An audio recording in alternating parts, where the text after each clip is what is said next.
Thank you for buying this 18017 strainer from Fixture Displays. This is a nicely built unit made from 201 stainless steel. And these are the dimensions. It features a back hook, allow you to put it on your pot for ease of access. This strainer has a solid wood handle and it weighs about 0.5 pounds or half of a pound.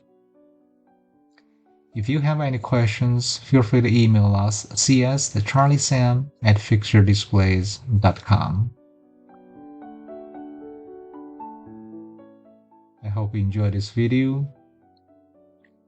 If you like us, subscribe. Remember, leave a good seller feedback along with a product review.